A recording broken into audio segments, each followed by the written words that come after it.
Hello. How's it doing? How's it going? Um, yeah, sounds like a video game today.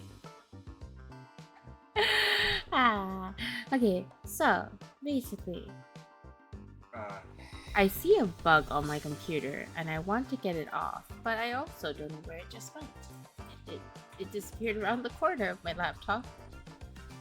I'm just praying that there's no bugs inside of my laptop because I don't want that. That would be not good. Praying for no bugs inside my laptop. Um, but yeah, so today we'll be playing a video game. It's called Steal Your Heart.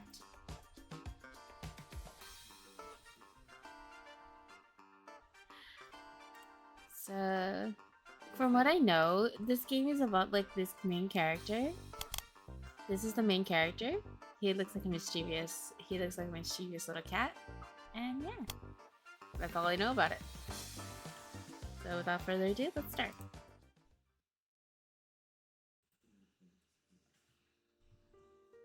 I guess it's about time. I sat on the edge of the bed, watching the moonlight filter through the floor-length curtains. The figure beside me slept soundly, his soft breathing echoing in the dark. I glanced behind me one last time. Olive was. Oh, Olive looks so cute! Olive had his head. He looks so adorable. He looks like the golden retriever type. Olive was tucked comfortably under his blanket, his satin pajamas falling open around the collar to reveal a hint of curly skin. Even asleep, he looked pristine, lips slightly parted, hands and legs poised perfectly. It was like watching a sleeping princess in a fairy tale. I flinched as he stirred in his sleep, and a wrinkle appeared between his brows. The hand positioned towards my pillow reached out, as if wanting to cling to something. He caressed the pillow in a sleepy daze, his frown deepening when he found it empty.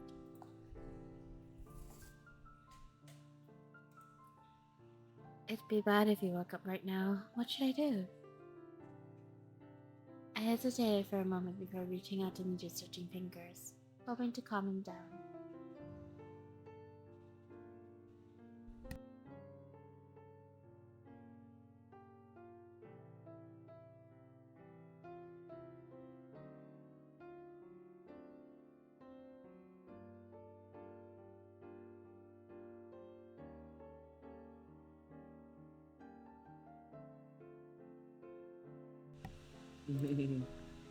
Almost immediately, they curled around mine, his frown smoothed out as he hummed peacefully. I planned to let go after a few seconds, but his grip was surprisingly strong for someone who looked so delicate. What a pain. Let go already. I don't have time for this. I need to leave before it's too late. He only burrowed in closer. This won't work. Reluctantly, I repositioned myself to reach my other hand towards his hair, running my fingers through it in soft strokes.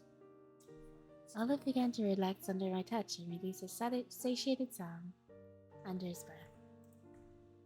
It took a while, but eventually his grip loosened.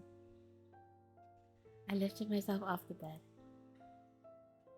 I didn't look back at the spotless shelf, carefully arranged trinkets, or the figure lying alone in a bed too big for him. After all, I didn't belong here. The bus was empty when I hopped on. Of course, no one in their right mind was out at this hour.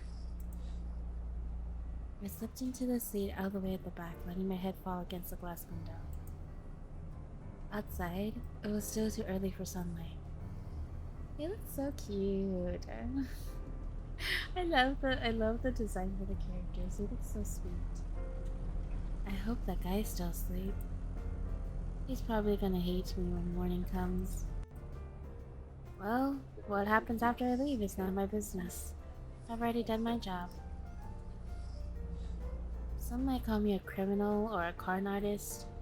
I charmed rich guys out of their money and vanished from their lives. Olive, the man I've just left behind, was only one of my targets. They were too scared of ruining their reputations to report me, so it was clean and easy. I didn't see the big deal about it. It was their fault in the first place. Who parts with all their cash because some guy sweet talked them for a couple of months? Besides, I had my own reasons.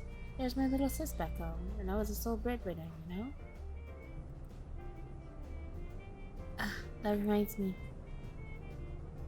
I've been so busy dealing with Olive lately, I've barely gotten the chance to call home. Hello, Momo? So you finally remembered your little sister, huh? Sorry, I've just been really busy lately. Really? Busy how? Huh? I mean, like, meetings, business deals, and, think, what would the business guy say? You know, streamlining workflow processes, cross-functional collaborations. Wow, I don't get any of that, but it sounds tough. That's right, it's real complex stuff. A kid like you wouldn't get it. What about you? Doing okay? I've been making more friends at school. We even went to the movies. You know, the one with the giant robots that they just released a sequel. Oh, you really love that one, huh? You talk to my ear about it all the time. Does she like Transformers? Of course, it's a classic.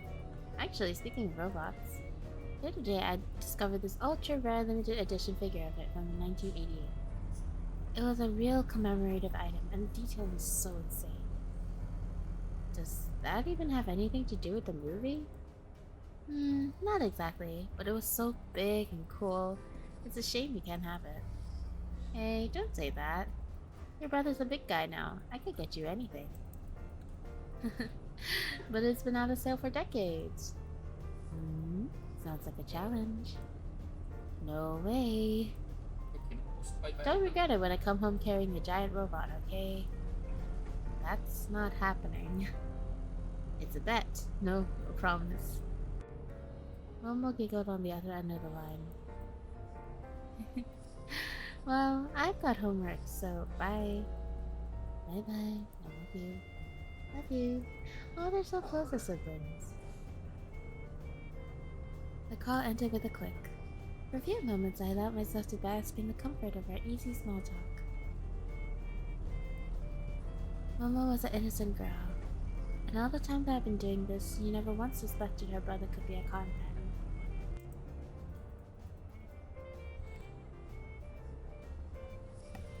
I had no intention of telling her. As long as we didn't talk about it, we could both be at peace. A part of me stung at the thought, but for now, I returned to the task at hand. My next target was some old guy. Kaden, was it? He was a widowed 40-something that worked behind the scenes at some multinational firm. Apparently, he lost his wife to some illness a few years ago and has been raising his only daughter alone since then. I wasn't sure about the details, but I knew he was loaded. Now, all I had to do was get on well with him and his kid, and I was set. Most of my target hit the middle age mark. The older they were, the better the cash. That and they were almost too easy to fool. I'm sure this one would be no different. A lonely old widower. It was almost laughably easy. Olive had been an exception, though. He was only a few years older than me, but being the heir to his family business empire, you'd think he was a prince. People fawned over him everywhere we went. I won't lie, it was nice having a guy like that wrapped after my finger, but I wasn't fond of his type, to be honest. For some reason, it was suffocating. I wonder if he's a yandere. That'd be interesting. I wondered if he'd be alright. He'd gotten pretty attached to me. Well, he wasn't Mr. Popular for nothing. I'm sure he'd earn back whatever I leached off him. And he was always surrounded by people, so I was sure he could find someone better. Yeah, I bet he'd be over it in no time. I don't think so. 2 weeks later, Olive was not over it. He trudged down the office hallways with a deep sigh, returning from another botched meeting. He'd been stumbling over his words, blanking out during discussions, and even forgetting important documents. If it weren't for Nana, his secretary, he might not have made it to the meetings at all. He kept up appearances for the first couple of days, smiling as if everything was fine. He just had to leave because he's busy. He was in a hurry, so he couldn't wait for me to wake up first. I'm sure he'll be back soon. But after 2 weeks of waiting, it was clear that Olive's lover would not return. It was starting to spark discussion among his employees, who whispered in hushed voices behind his back. He used to be like a movie star. What happened to him? Oh, didn't you hear? He was dumped. No way. Who would dump a guy like that? They must be crazy. Right? I miss his sparkling smile. Olive was too dazed to hear them, but Nana looked around in concern. She glared at the gossiping woman with a finger to her lips, and they guiltily returned to work. They're right, though. If it goes on like this, our company is doomed. The moment they stepped through the doors into Ava's office, he slumped into his chair and buried his head in his hands.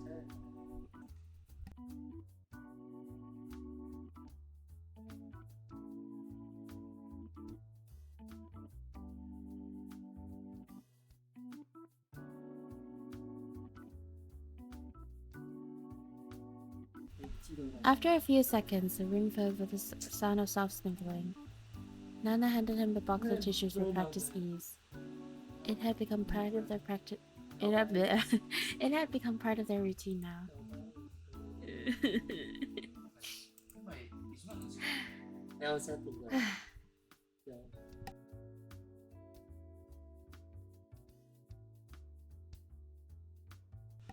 I understand that things are hard for you, but it's been 2 weeks already. You should calm down a little. How? He just vanished. No warning. Not even his real name. He wouldn't just leave me like that, right? Something must have happened. Right. You've clearly just been duped. Even if he lied, I'm sure there was a reason. If I could just see him again. It was painful watching Olive think in circles every day. For the well-being of the company and Olive himself, something had to change. What if I said there was a way? Huh? Olive lifted his head immediately. For the first time in days, his eyes seemed to hold some focus. I can't say for sure, but I just thought of someone who could help me. He clasped Nana's hand, startling her. Please take me to them. If you promise to focus on work today, I will. Thank you, Nana. I owe you for life. Hey, we're not sure if it'll work out yet. But Olive didn't seem to pay that much attention. With newfound hope in his eyes, he diligently returned to his work. He really is a simple guy. As Nana opened the door to the detective's As Nana opened the door to the detective's office with a deafening creak, Olive's nose wrinkled at the musty scent of damp paper. Ugh. Damp paper smells like shit. He had a bad feeling the moment he stepped into that dark, narrow staircase, but it only got worse once he looked around the place. The entire office looked like it hadn't been cleaned since it opened. Discarded paper sat in yellowing piles, dust making Olive cough as he brushed it off his suit. There was a scurrying noise that he hoped was just the rustling of paper. Oh, I hope it's not a cockroach. Ugh, there's definitely mold in here too. I hope this doesn't turn out to be a waste of time. Among the clutter, the supposed detective sat at his desk. Oh, I like his eyeliner.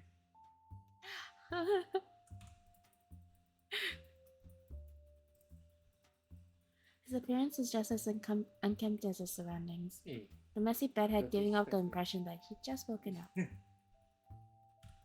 He hadn't noticed the pair that had stepped into his office, busy behind a computer that could be classified as an ancient relic. Oh yeah, that is a very old computer, especially in this day and age. I really like the art style that they have for this. It's like kind of rough. Like you can see like the texture of all of it, and it's really nice.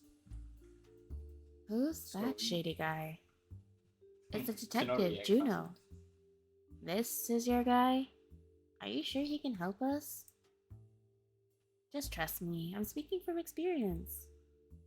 And may I ask about this experience you mentioned? My baby Mitzi went missing last summer. He looked all over town in the middle of the night and heroically saved her from a tree. Ever since he's been my savior.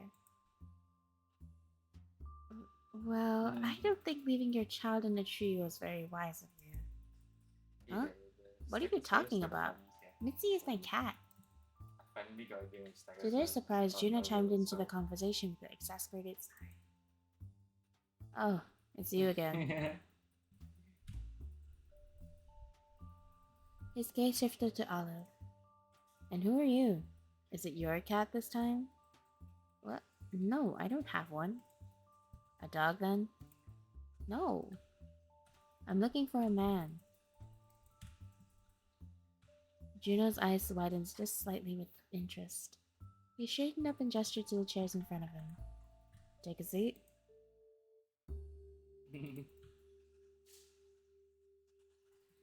So, just to confirm, you have no name, no note, address, socials, no friends or acquaintances?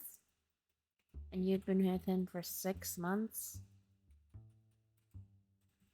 And this is the only picture you have?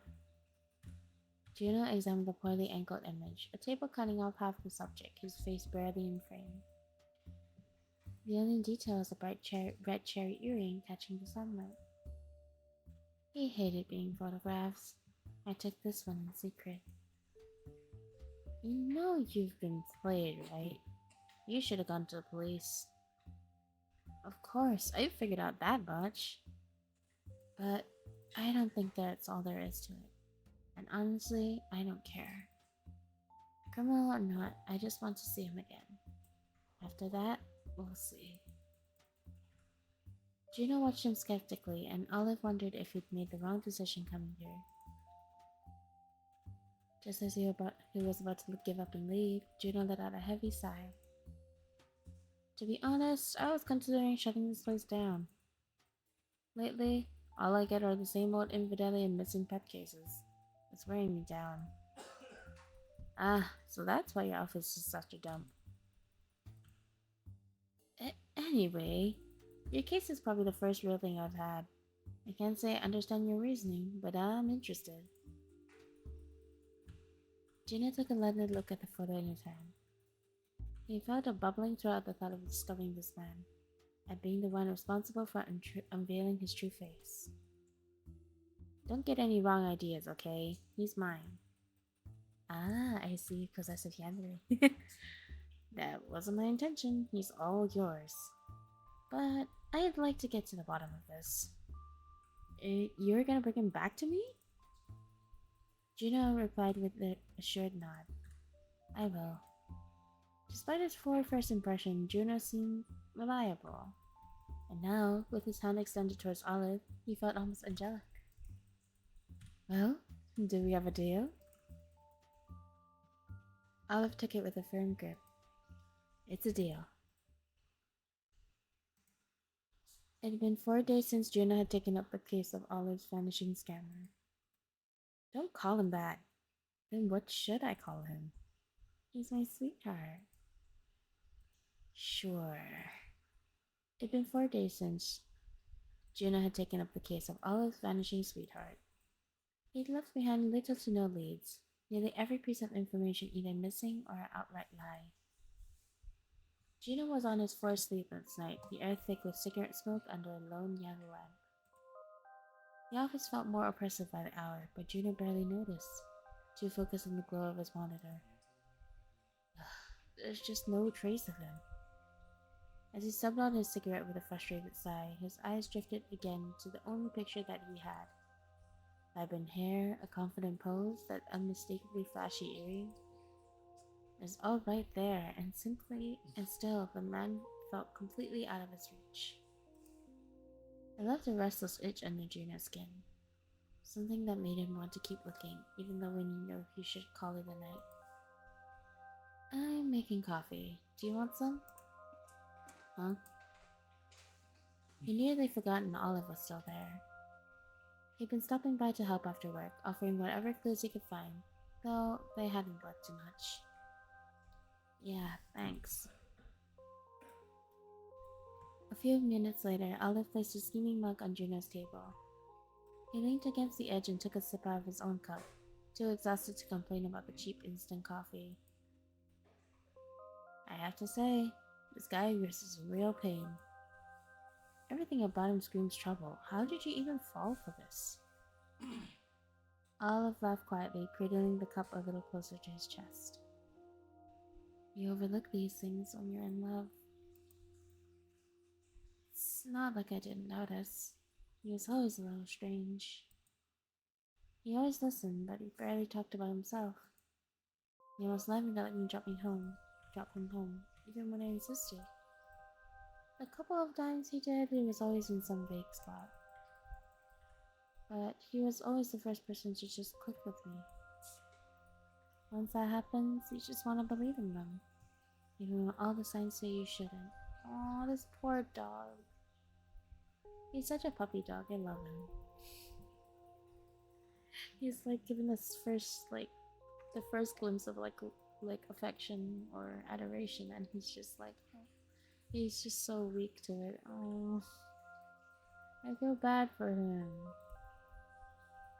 What kind of spot? Huh? The place you used to drop him off. Where was it? Well, you know that upscale apartment complex near Street 21? That's a pretty fancy area. On the surface, at least. What do you mean?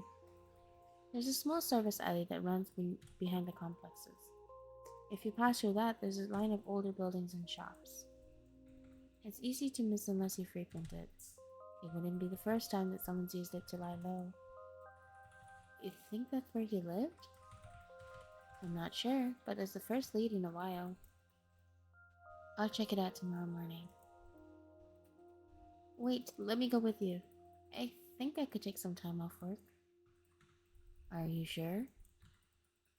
If there's even a small chance I can see him again, I want to be there.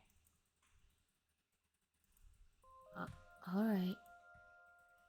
We'll head there first thing.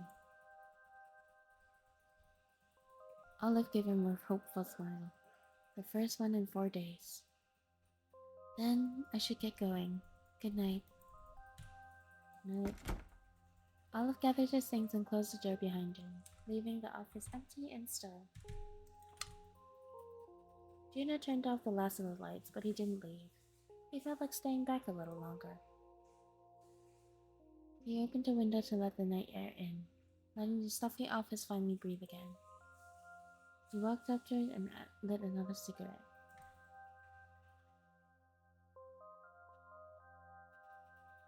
Feeling his nerves settle as he took a long drive, he watched the smoke disappear into the city. The view stretched endlessly. Buildings crowded every corner as far as the eye could see, some sparkling even this late into the night. Somewhere in that chaos, he knew that guy was out there. Tomorrow, maybe, he'd finally be a step closer to him.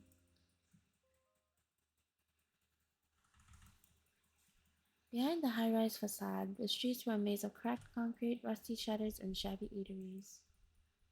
It'd still been daytime when Olive and Juno had arrived, but the sun had long since set. They scanned through nearly every place they had access to, questioned every person they found, but nothing turned up. As they circled back to the same spot they started in, it became hard to hang on to the last few shreds of hope. How did we end up here again? This place is a nightmare. Well, that's what makes it a good hiding spot. Not sure where to go from here, and two men staggered to a halt and stared dejectedly at the building before them. The scent of fried dumplings floated through the air. That smells good. I'm so tired, I could even go for one of these greasy restaurants right now. Juno didn't respond, but the smell made his own stomach rumble. But there was something odd. The last time they ended up here, he noticed nothing close to a restaurant near this area. Most of the eateries they'd passed had been loud, crowded, and impossible to miss. So where was this one hiding? With newfound curiosity, he scanned the building once more. A street lamp flickered overhead. And there it was, and then there it was. A faded sign he glossed over before. It was painted above a shop he'd been sure was closed, its shutters pulled over the windows. Even on a closer look, it had worn off, leaving it almost unreadable. But there was clearly an arrow pointing to the back of the building. Hey, where are you going? There's a spot we haven't checked yet. Surely enough, there is a door behind the building. With no handle, scuffed metal, and a dent near the bottom, an outsider could have easily mistaken it for a private area and passed by. But the scent of food was almost overpowering now, and as Juno pushed against it, it swung open with a loud creak. A wave of warm air rushed out to meet them, thick with the aroma of soy sauce and sizzling oil. Camped inside was a small and bustling restaurant. The lighting was soft and dim, the table was pushed close together, the chairs jammed wherever they fit. Despite the ceiling fans creaking slowly overhead, it was hot. Olive was already beginning to sweat under all his layers. Heads turned the moment they stepped in. Most of them seemed to be regulars who weren't used to seeing fresh faces.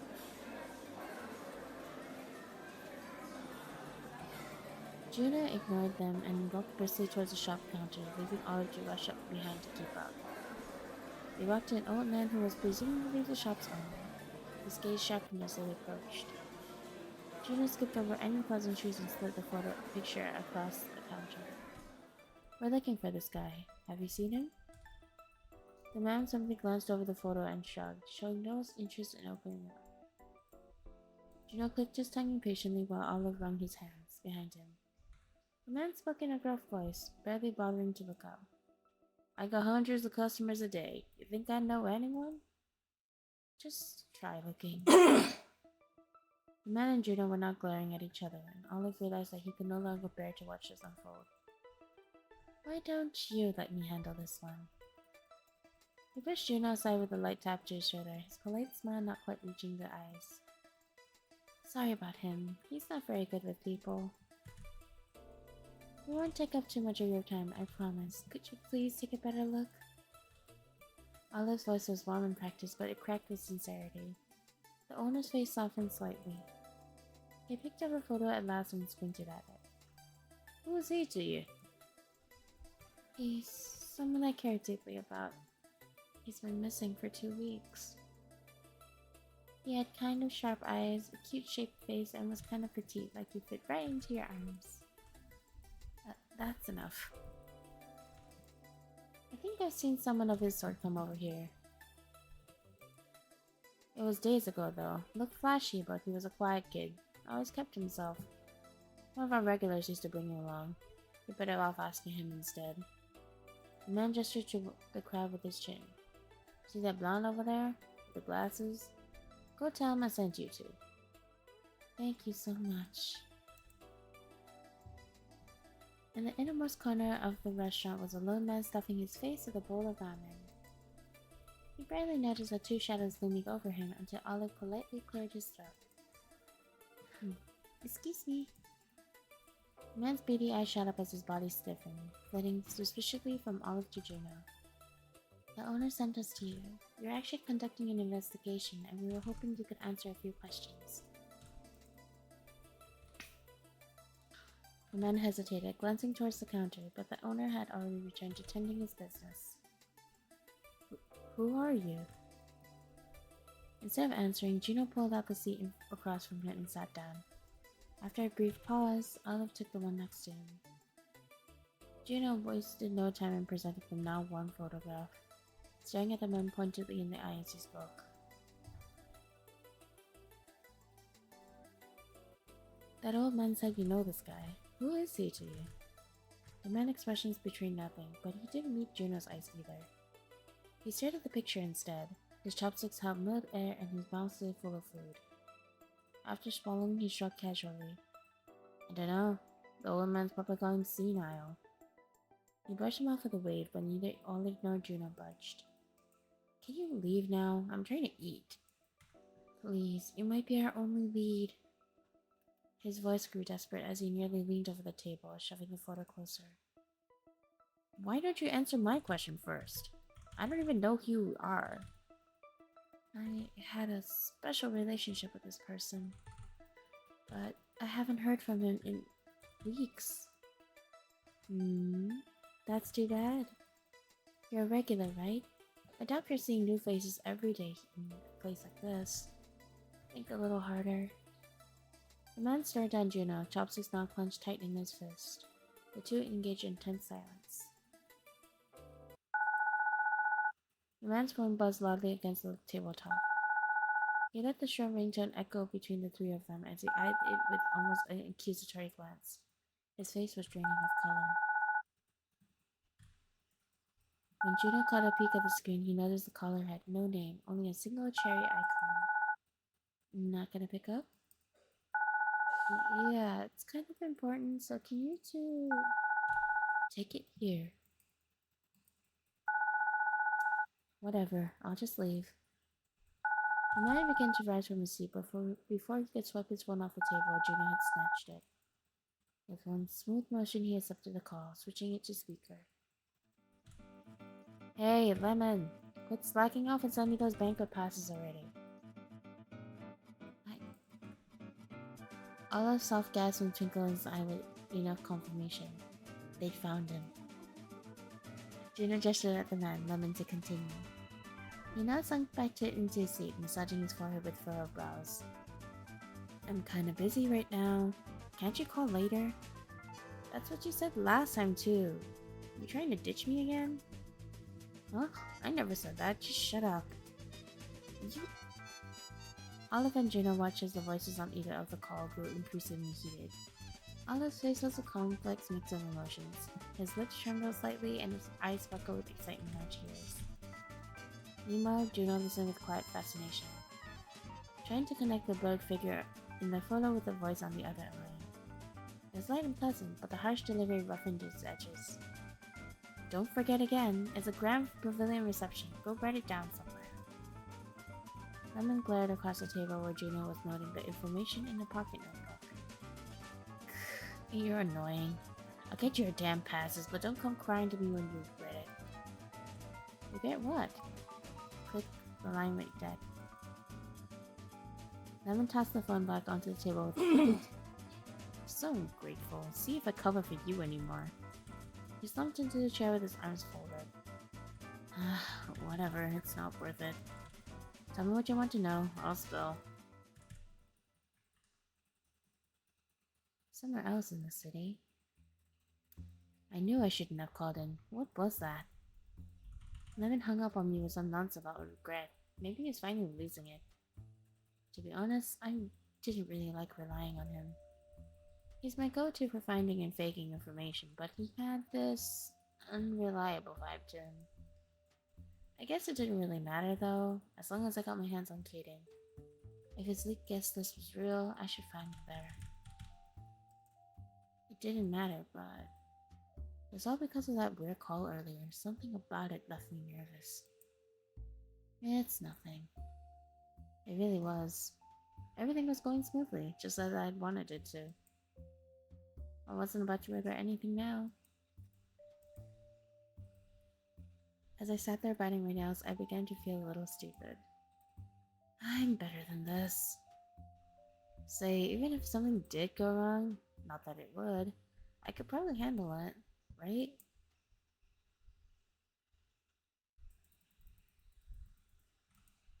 A few days later, I stood bored in the corner of an enormous banquet hall. The people around me floated in their flashy jewelry and tastefully expensive outfits, their laughter polished and performative. It was also painfully calculated. Just keeping up with it all was exhausting. Ugh, where is he? Oh, he got his hairbrush back. He looks adorable now. I tapped my foot impatiently as I scanned the crowd. He was here, right? For a moment, I was worried Lemon had really ripped me off this time. That'd be pretty embarrassing given my own occupation. But sweeping my eyes across the room once again, I finally spotted him. Kieran stood tall on the ground. In the crowd, bleh. It was the first time I was seeing him in person, but he looked just like his photos. And like me, who was itching with discomfort, he was perfectly in his element. He seems to be talking to someone. From where I was standing, though, I couldn't see who it was. I guess I'll wait a bit before making my move. I took my time sizing him up until then. He had an easy warmth that set him apart, as if he was untouched by the artificial atmosphere around him. When he laughed, his eyes crinkled in a way that felt genuinely friendly, and for his age, he looked pretty good. I could see why someone could be drawn to him. The goal here was to draw him to me, though. I watched as he made a sign as if to excuse himself and headed towards the free drink bar. I wasted no time in naturally making my way there too. And naturally, our hands reached for the same glass. Oh no, you go ahead. Here. Kieran flashed a smile and picked up a different glass and lightly clinked it against mine.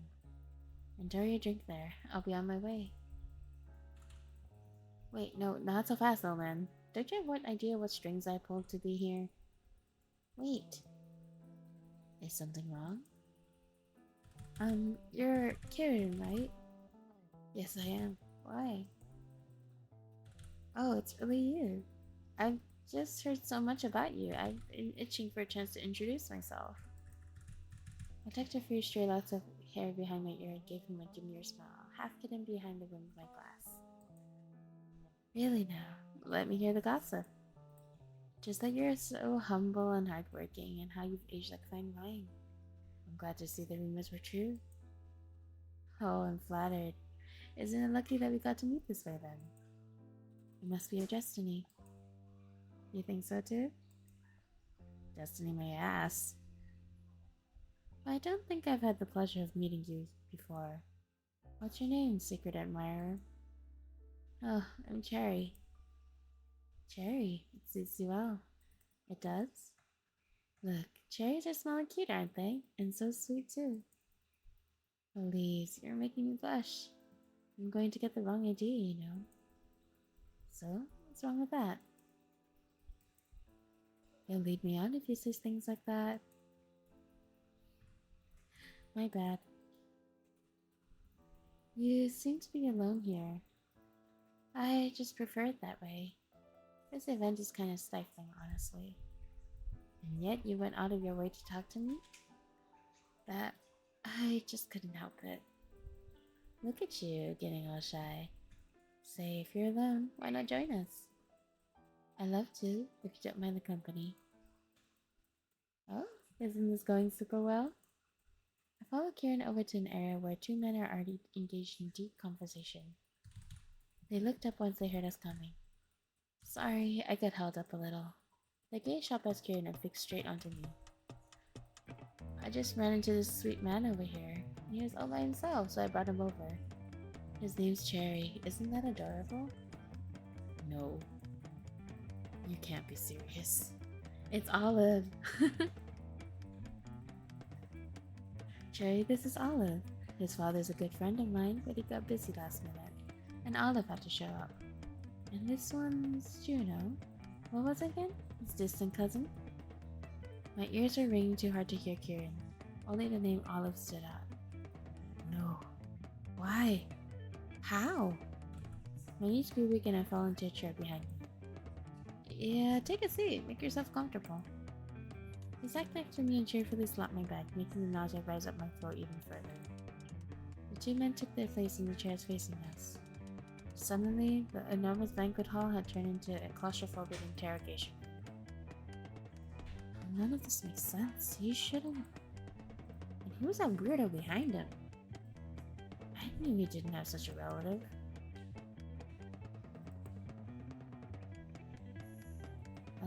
Is something wrong? What? He just seemed oddly quiet for... Oh, hold on. For a moment. You were so chatty earlier. I'm sure I was sweating bullets. I didn't know what face to make or what to say. I couldn't guess what Olive was thinking, let alone what he'd do next. Oh no, I believe this is our first time meeting. Huh? Olive put out a gracious smile and reached his hand out as if it was the most natural thing in the world. I was completely thrown off, but with everyone watching, my body moved on its own and returned the handshake. For a moment, his gaze met mine. He was still smiling, but his eyes looked glassy. The emotion behind them was undoubtedly full of hurt. In all of our time together, I've never seen him like this, and so I couldn't predict this version of him at all. A single comment could bring my whole life crashing down. I was terrified. He gestured at the man next to him. This is Juno. He's never been to something like this, but he was just so eager to come. I had to bring him along. This guy looks anything but eager. Juno gave me a curt nod, but made no more attempt at contact. It was hard to tell what he was thinking, but I doubt he was fond of me. If he was associated with Oliver, it wasn't hard to imagine why. I glared at him. I've never seen this man in my life, and now he suddenly shows up as Oliver's family? It was too suspicious. I hope you're enjoying yourself here, Juno. It's alright. At least look here when you talk. Not much of a conversationalist, We're only strangers, isn't that natural? I had the urge to snap back, but it felt risky running my mouth around him. Like it would backfire somehow. The whole situation was muddling my brain, but I did my best to regain composure. We can process this later. Right now, I just need to make it through.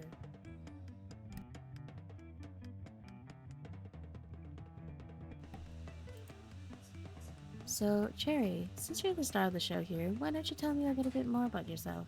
What do you do? Oh, there's nothing special really. I'm kind of, what do you call it? An entrepreneur? Entrepreneur? How do I say that? Entrepreneur? Or a freelancer, maybe? You must be a real people person. I guess you could say that.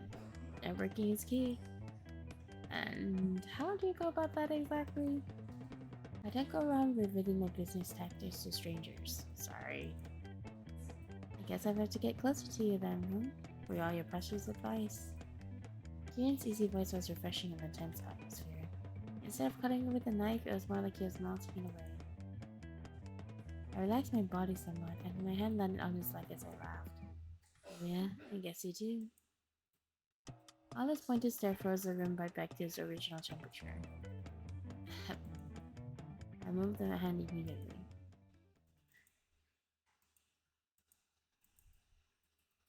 For a few seconds, the four of us sat in awkward silence. We were only interrupted by the soft buzz of Kieran's phone. Pulling it out of his pocket, he gave us all an apologetic look. Sorry, I've gotta take this. Why don't you all get to know each other a bit? I'll be right back. Don't you leave me now? Kieran couldn't hear my thoughts. We walked away from our miserable little corner, taking all of our forced laughter with him. Juno's face turned even more deadpan than before, though he leaned back to sit in a more relaxed position.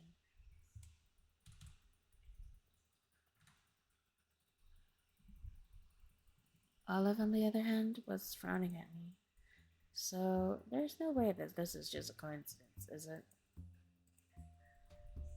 I know you didn't expect us to meet like this again, or at all. But I need to talk to you. This can't be good. My instinct screamed at me to get out of bed before this turned into something I really didn't want to deal with. Now that Kieran was out of the picture, I felt like I finally had a chance. Leaving would set me back within a little, and it was a waste of the effort it took to get me here, but staying felt like a much bigger risk. I could always just reel him back in later. Before Oliver could even continue, I bolted. Or at least I was about to. I hardly made a move when Olive gripped one of my wrists and Juno grabbed the other. You can't just keep running away. I'm not trying to harm you. You'll make a scene. Sit down. With barely any effort, they pulled me right back into my seat. Juno looked around cautiously and reached for something in his pocket. I tensed up. Relax. Hold out your hand. Why? Just do it. I didn't feel like giving in to him. My hand curled into a tighter fist. What a pain. He pulled my hand towards him and forced my hand open. A small slip of paper pressed against my palm. I hesitated, then slowly uncurled my fingers. The message was brief, just a date, time, and an address. What is this? This isn't the right place to have this conversation. If you can make it, I'd like to see you in private. After this, do whatever you want with the note. Keep it, toss it, tear it up. But I just couldn't help it. I had to. Sorry about that. I'm back. Is it just me or is the atmosphere kind of tense right now? It's been tense since the beginning. You just can't read the room. Come on, it's a party, not a funeral. No one laughed, and Kieran's smile was returned with uncomfortable silent stares. I couldn't take it anymore. I rose on my tiptoes to reach Kieran's ear, dropping my voice just enough to sound inviting. I whispered, "Hey, Kieran, I'm actually getting a little bit tired here. Don't you think it'd be more fun if we slept out together?" Kieran's eyes flickered with amusement as he smiled down at me. He then pat my head, messing the hair I'd styled so perfectly for him. Sorry, you two. Looks like I'm getting kidnapped over here. Neither of them looked particularly pleased. Oh, well, have fun. He turned directly to me. Hope to see you soon. Let's go, Kieran. I'll be in your care.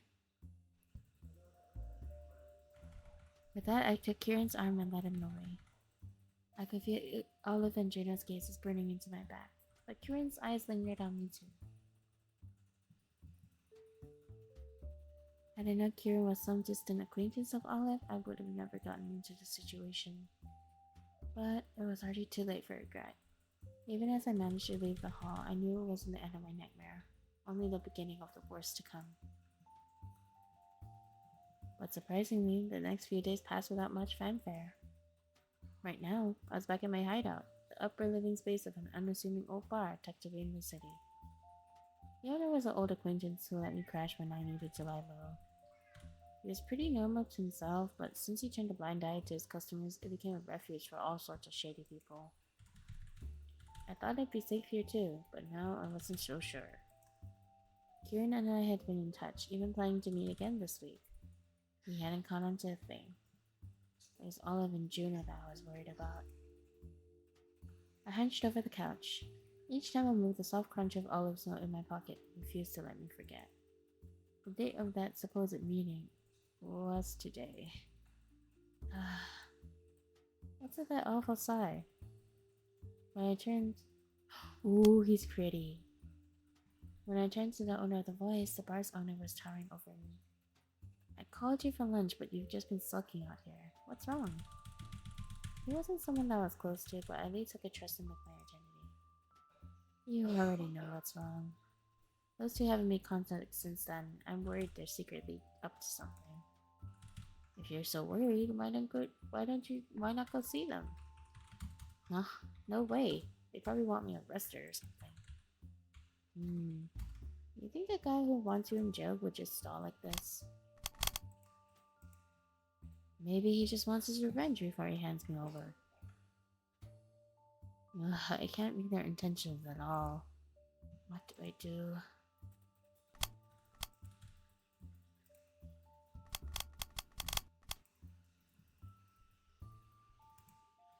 I owe Olive some closure anyways. I'm just gonna choose like what options that I think I would choose. Then, if anything, I'll go back and like rechoose them again. Going there would be like walking straight into a trap, but sitting around here, it wasn't any safer. It was a risk, but I couldn't help my curiosity. That and Olive's pain expression at the party still plagued my thoughts. Oh, he has a heart in there somehow.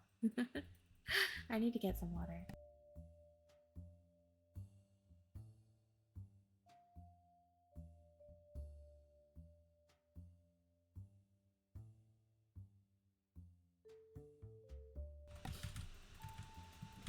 He wasn't a bad guy, so part of me did feel kind of bad about it. Even if I didn't entertain him any further, maybe I at least owed him this much. Alright, guess I'll go. Oh, you made up your mind? Good luck. He's so cute. Honestly, I still had a bad feeling about it. But if I stayed here any longer, I'd go crazy wondering what he really wanted.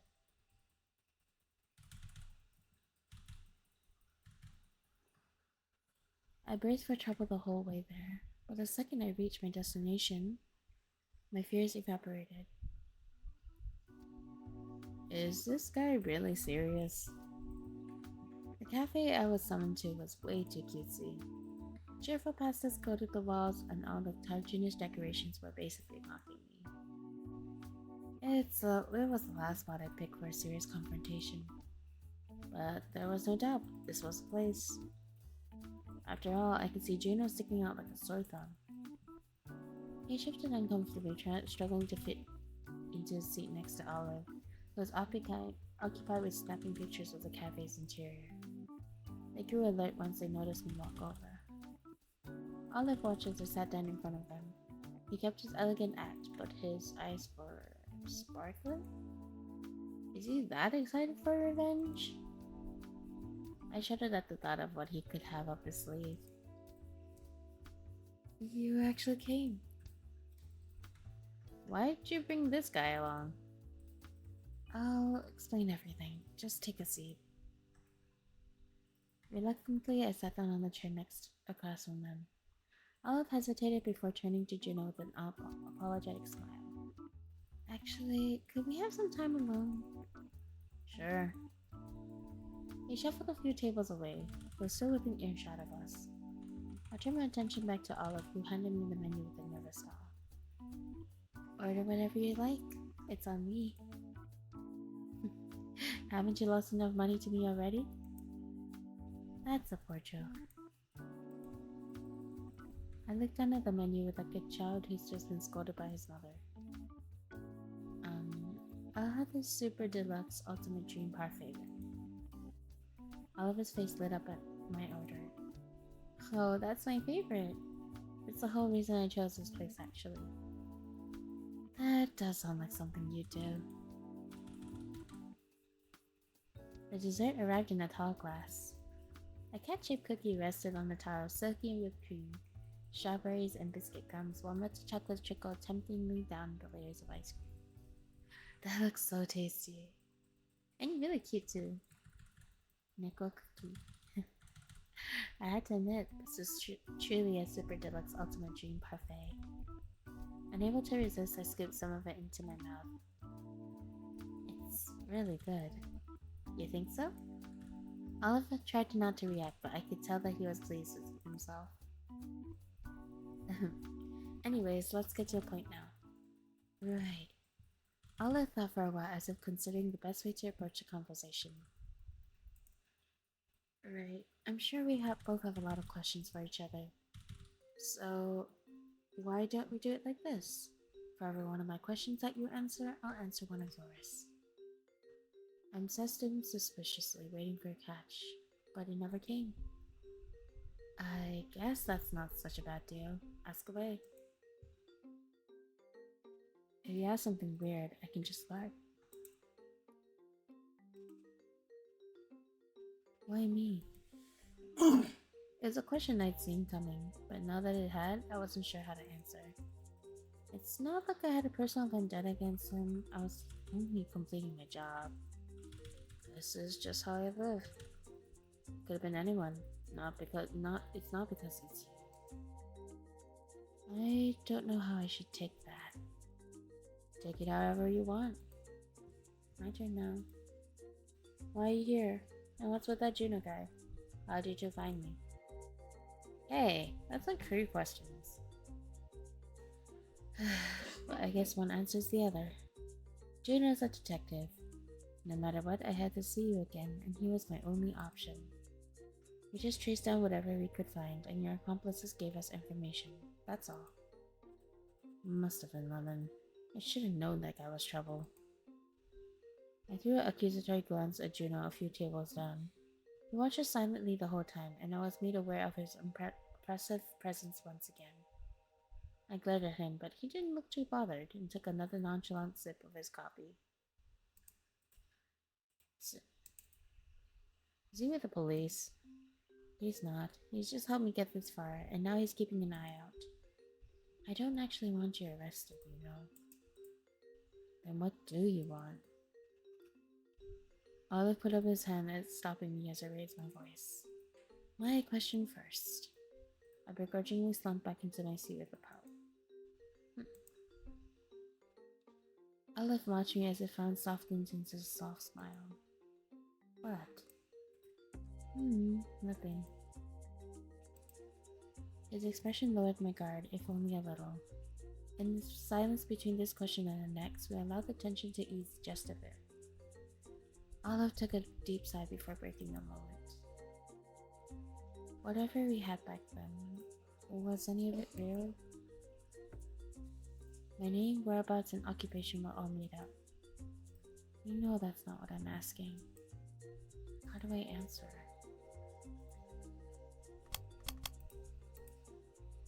Oh wait.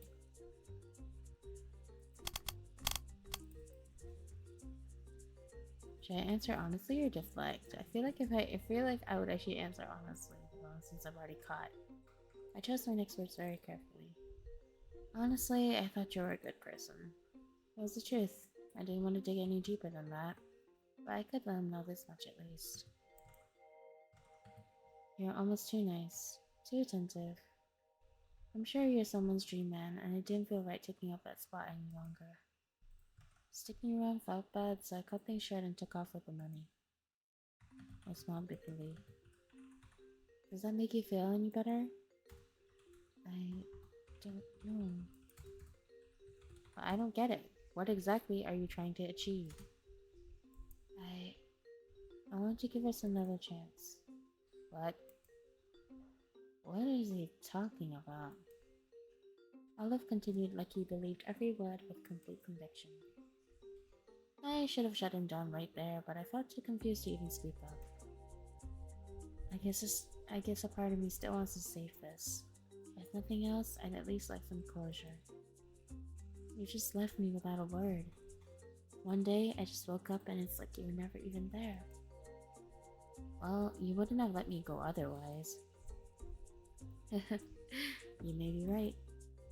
I'm sure you find it pathetic, but people have only ever approached me when they had something to gain. I've never really fit in with others my age either. You were the only one who actually tried to get to know me. It was important to me. I'm no different from those people. That version you knew was an act. The reality's just this. I couldn't understand him. He could have anyone he wanted. Even I knew he deserved better. But Olive... Certainly, I was surprised when I realized that. But even if you act and dress differently, to me, it's all just the man I fell for. The version doesn't matter. Just for a month. Just for a month. Can't we spend some more time together? He held both my hands in his. I was surprised by how natural it felt. Like slipping into an old habit. His hold weakened when he noticed me flinch, and I pulled away. You're insane. You think so? I mean, I lied to you. I stole your money. Are you even aware of that? I'm aware, obviously. But that was my own decision. I would have given you more if you asked. And that is called compensating dating, my friends. And we do not do that. That's not the point. Just how far was he willing to go stoop for this? Why? In a last-ditch effort to help him see sense, I sighed. You know, you're not the only one I've done this to, right? You weren't the first, and you won't be the last. Look, if you're worried about your business with Kitten, I don't like it, but I won't stop you. Huh?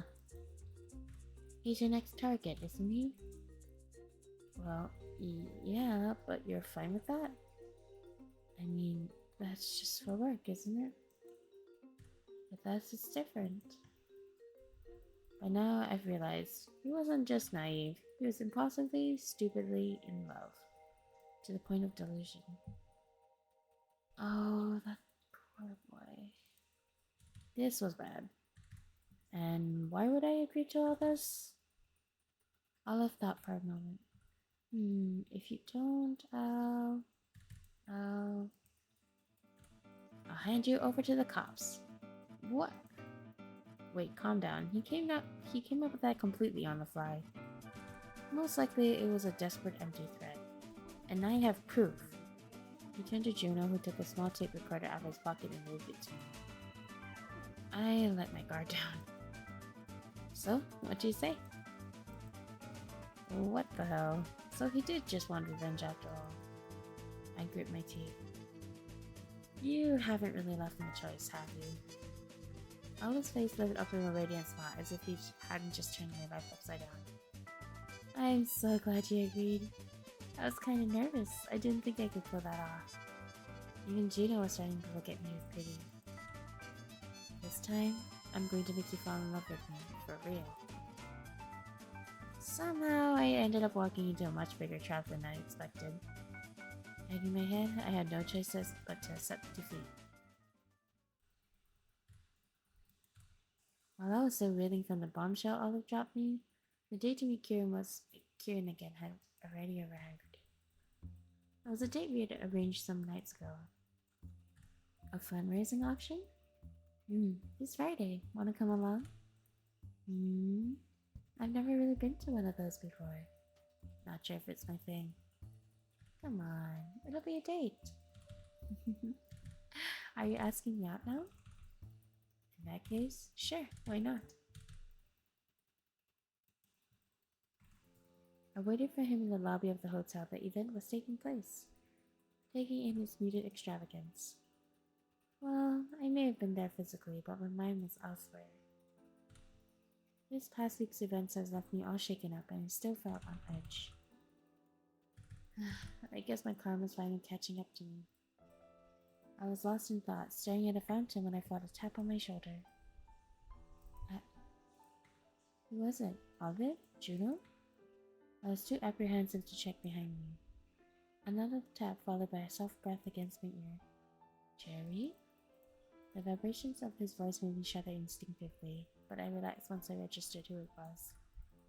Oh, it's Kaden. It's just you. Of course it is. Were you expecting someone else? Not at all. You just caught me by surprise. Sorry. Come on now, we should go in. Kieran brushed off my nerves with the easy hand on the small of my back, guiding me through the hotel and into the auction venue.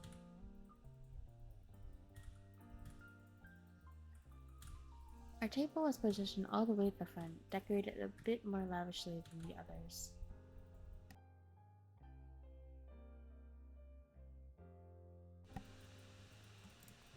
Shortly after we sat down, a tray carrying an assortment of fine drinks and refreshments were brought over. I didn't know that these events served food too. You'd be surprised. Here, try this. He picked a savory mini tartlet off the tray and held it up towards me. Thank you. When I reached for it, he pulled away and shook his head. No, not like that. Instead, Kaden pressed a jalebi against my lips, parted at the slight pressure. Oh, they're flirting. Cute. Hiya! Hello, how's it going?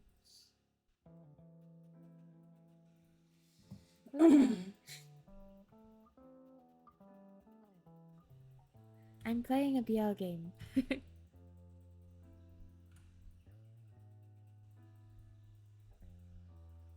I am so tired. I'm actually looking forward to finishing this game. Finishing the demo of this game. My first stream attendance. Wowee.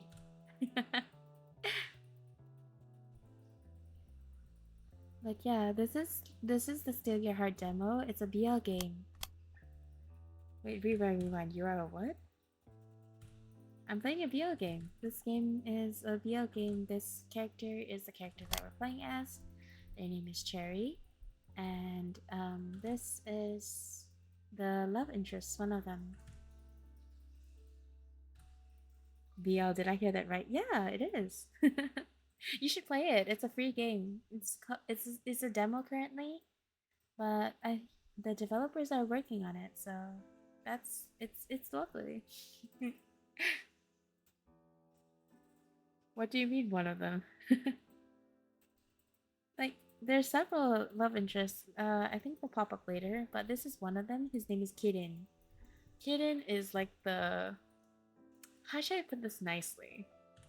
I can put this in a not as nice way, but I can also put it in. He's basically the Delph of the group. He's basically the Delph love interest. He's the one that's like 40 plus and has a daughter and is widowed. So he's technically not off limits. I think our character's like 20 plus at most. Yeah. There's also another one called Olive. Olive is the blondie. You'll see him shortly, I think. Because he's a yandere. He gives me yandere vibes. I look at him and I'm like, yeah, this guy is a yandere secretly. Like, he's a puppy dog. Like, he's a golden retriever type. But also, the golden retriever has fangs. And he will bite. Damn, okay, he's out for me. I think you might like... let me guess.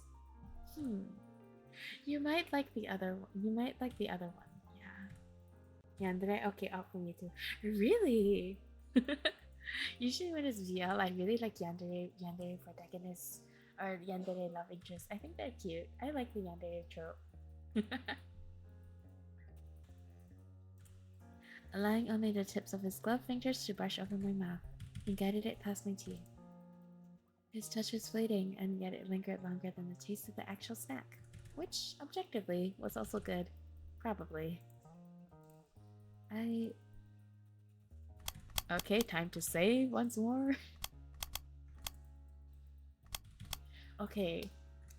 Are we gunning for the old man? Not really. I kinda wanna go for Olive more than like anything. Golden Retriever plus Yandere. Yomoto Tsundere. Ah, I think you like the MC then, I think. The MC itself is actually more like a tsundere. Or I guess you could say that he's more kurere in a sense. Like, he's a bit of a chameleon in that sense. Like, he hasn't shown like any sort of real emotions. He's mostly actually just trying to adapt to the situations that's given to him. All of it's a golden retriever plus yandere? Yes, that is so. This guy is a teasing Oji-sama?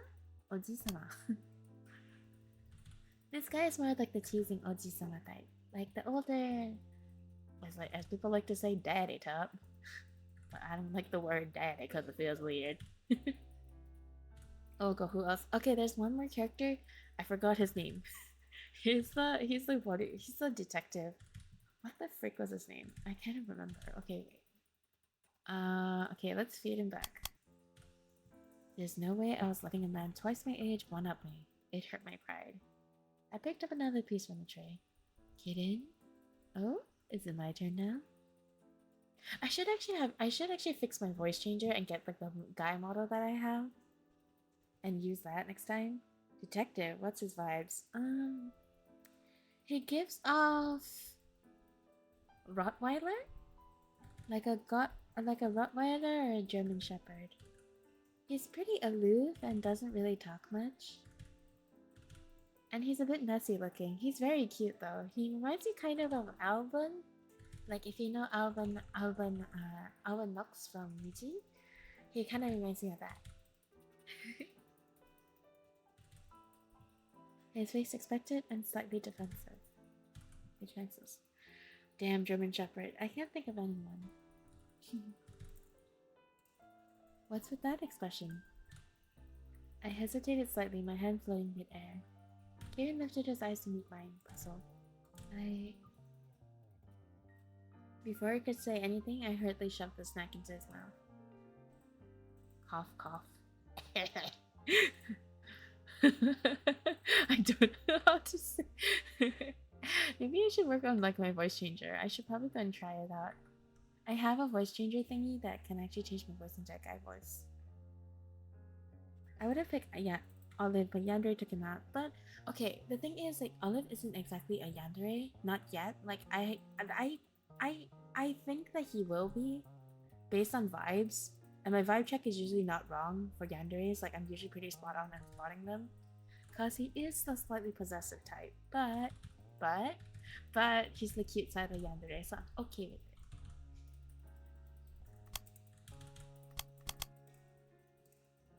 You deserved it. Well, what now? I'm not telling you. Kieran just chuckled softly, brushing away the crumbs at the corner of his lips. Anyway, look, the event is starting. Ah, you're right. Once the auctioneer took stage, the event began at full swing. He presented one prize piece after another, each commanding an absurdly high price.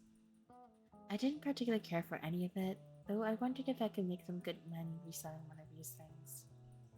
Maybe I could convince him to get me something? I cozied up to Kieran and faked a dramatic sigh. Some of these things are sure are nice, huh? Something caught your interest? I grinned up at him cheekily and shrugged. Maybe. I turned my attention back to the event, faking my interest in it. But with the next item, my eyes widened in genuine surprise. That's when the series Momo's in through. My sister never asked me for anything, but I knew how much she loved it. The item on display was a large, intricately detailed robot figure. From what I understood from the announcement, it was an original vintage piece no longer on the market. Even as someone unfamiliar with it, I could recognize its value. Hidden. Don't know why it seems off to me. Okay, the thing is that he's like, the thing is that our character is a con artist. So he's basically like sucking up to like men in power and rich men and stealing their money and then running away with it. So him being slightly guarded is like a okay, he's not really guarded, he's more like just flirtatious. And he enjoys teasing the main character. But I don't know if he's exactly guarded, if that makes sense. For someone like Momo, who even collected old instruction manuals from the franchise, bringing it home would be a dream come true. It was such a good opportunity, but I bet it'd look odd if I just asked for something like this. I wonder how much I could scrape together from my own pockets while I watched the bid climb higher and higher. Damn, ad break. Oops. I wish I could snooze ads. I forgot how to do it. Oh, I can't. I used up my snoozes. Oh. My pro rolls are off though, so that's pretty good.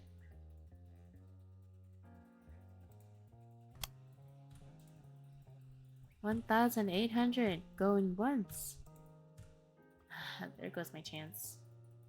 I tried to hide my disappointment and was just about to give up on the idea when beep. A new bed. What's more, the sound came from right beside me. Kidding? 5,000.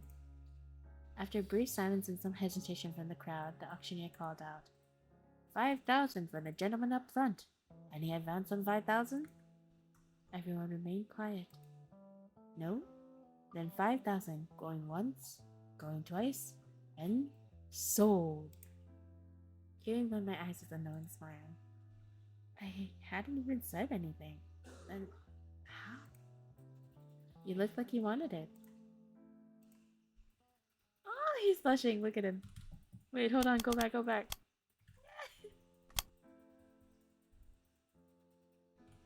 Look at him. He's so cute. Not gonna lie, the cherries kind of remind the cherry and the hair color kind of remind me of Yarichin though. Kind of reminds you of Yarichin, which is not a good idea.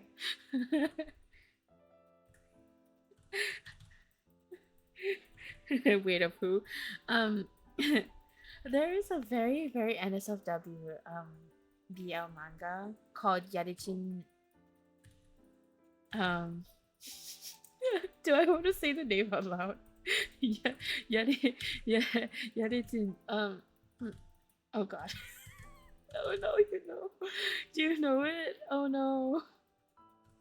I actually wanted to cover like one of the songs, like the freaking starting OP, the opening song. Is it a B cup? Yes, it is. Yes, it is. He knows.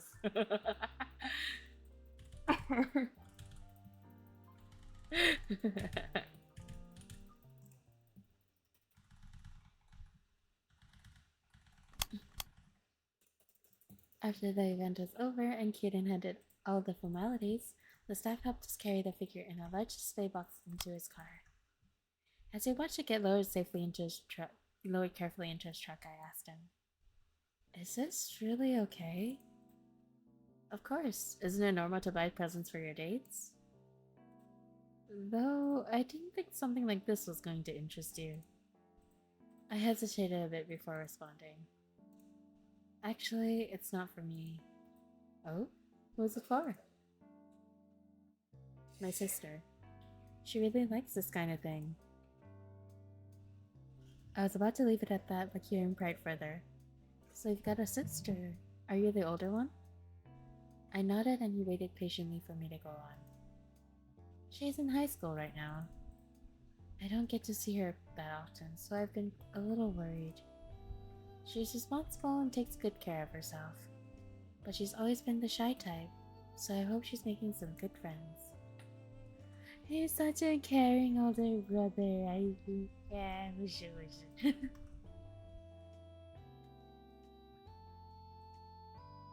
Is it the pink hair with the black sunglasses guy? Yeah, it is. I should go take a dere test. A dare test? You mean the dere test? Like the D-E-R-E. Dere. I know I shouldn't give so much away, but the words kind of just spilled out. Part of me regretted it, but it felt good to get it off my chest. Dere dere. Why don't you see her anymore? It was hard to go home when I was on the run all the time. That's an excuse, always an excuse I use for myself, but really, a part of me didn't want to face her. We kept in touch through the phone, but I wasn't sure I could look her in the eye. She always looked up to me, and I felt like I'd let her down, somehow. But I couldn't say any of that to Keaton. It's complicated. He smiled at me understandingly. Well, we've all got some things we can't tell each other. Can't tell other people. I'm sure your sister will be happy with the present. You're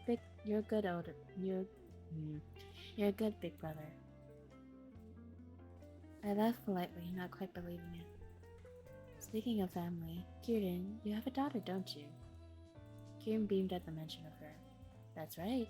She actually turned 8 just a couple months ago. Do you want to see her?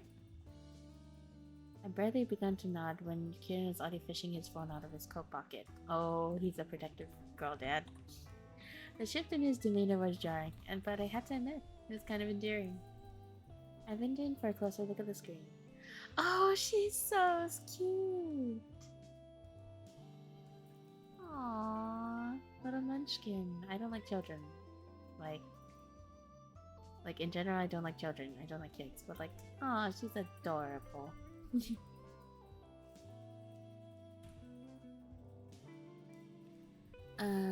It was a photo of Kieran and his daughter lounging at home. By the looks of it, they seem pretty close. Oh, she's adorable. She's kind of like a little girl version of you. We get that a lot. But you must be pretty busy too, right? I bet it's hard to raise her on your own. Kieran thought for a moment. Well, I can't pretend it's not, but I make time. And in the end, it's all worth it. So, I don't really mind at all. He smiled fondly and zoomed into the photo just a bit. I glanced between Kieran on the screen and the one in front of me. The photo didn't seem to be taken that long ago, but he had a softer, less put together look about him in it. It's kind of surprising to see you like this. You look so domestic. It's like I glimpsed a different side of you. Really? I guess anyone would dress down a bit within at home. You should come over sometime. I introduced you to little Kiwi here, too. Oh, her name is Kiwi! What the frick? I'm allergic to kiwis, but sure. Oh, I'd love to. You don't like these tiny demons? I mean children? Yeah, I don't like children that much. Like, I'm okay with them, but like, if they start screaming, I am literally putting them in timeout.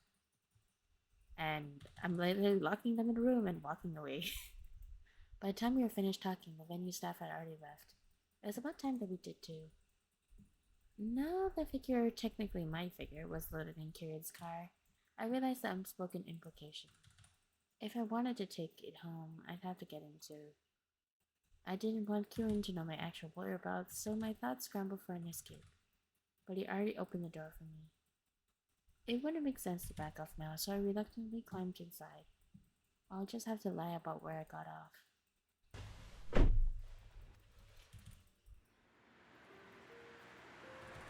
The art is so gorgeous, like look at that, the lighting is so pretty. The warm interior light flickered out as Clarion closed the door behind me, obscuring our features as we set off into the night. For a while, neither of us had much to say. We quietly observed the evening cityscape as the tide hummed gently against the road. Hey, did you have a good time today? I turned my head at the sound of his voice. Kieran had scooted ever so closely while I wasn't looking. Not enough to touch, but enough for the soft spice of his cologne to blend with the scent of fresh leather. He's wearing leather? Oh, look at his jacket. Oh yeah, his car is probably leather. Suddenly, the spacious car was starting to feel like a tight fit. It was all making me a bit lightheaded, but I didn't particularly want to pull away. Yeah, I did. Somehow, I feel like the car had created a wall between us and the world outside. Like I was being hidden away from everything that had gone wrong lately, if only for a little while. Come to think of it, I haven't had a chance to dwell on my troubles while I was with him. I rested my head against the seat and allowed my shoulders to relax. You know, it's been really hectic for me lately. I think I needed this. So, thanks for the date and the present. It's my pleasure. The silence between us returned, still comfortable, but with a slight nervousness stirring inside me. I filled up with my collar, trying to loosen my tie, but it wouldn't go away. Oh. Let's get closer to him. The distance between us was small as it was, but I felt the urge to close it just a little further.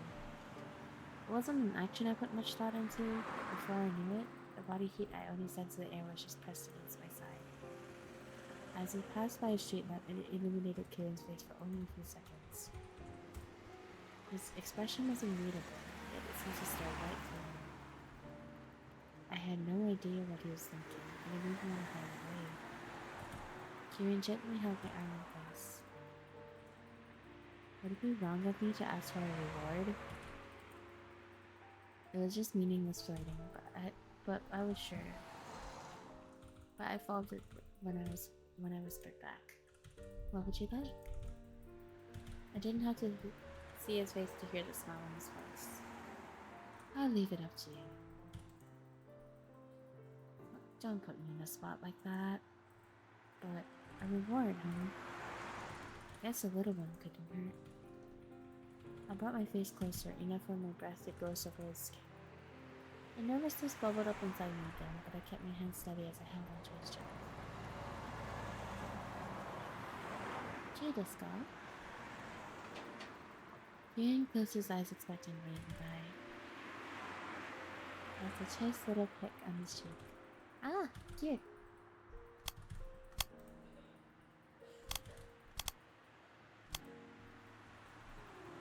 Although I think kidding wouldn't be my first choice in terms of the partners, I think I would actually go for Olive instead. But I feel like all the choices I've been selecting are more for Kieran. There's a pause and nothing more. Aw, that's it?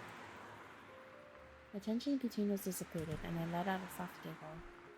You'll have to do a bit more to win the grand prize. Greedy, aren't you? The car slowed down to a halt, forcing us to pull away from each other a little awkwardly. Looks like we're here. We stepped out and unloaded the box from the trunk. Need me to help you with that? It looks heavy. No, I'm good. Can't have you cracking your back on the way there. What's with that? I still have it in me, you know. I'm just looking out for you. But really, I'll be fine. Good night now. At my repeated insistence, Kiri finally gave up. I watched his car speed away, then turned away into the alleyway behind me. That was a close one. This will be a pain to carry back, but I'd only invite more trouble by letting him tag along. Now, if I remember correctly, this path should lead me to the back door. Was someone there? When I looked around, I was completely alone. I swore I saw something move in the shadows, and I couldn't shake the feeling off as I walked through the narrow alleyway. Are you gonna get mugged? Just to be safe, I ended up taking a few more twists and turns than necessary. It would have been no big deal if I wasn't carrying a box half my weight. By the time I entered the bar, I was beat. The bartender gasped when he noticed me. What happened to you? It felt someone's following me on the way here. Did you see anyone suspicious? I think I did the quiz wrong. I got tsundere.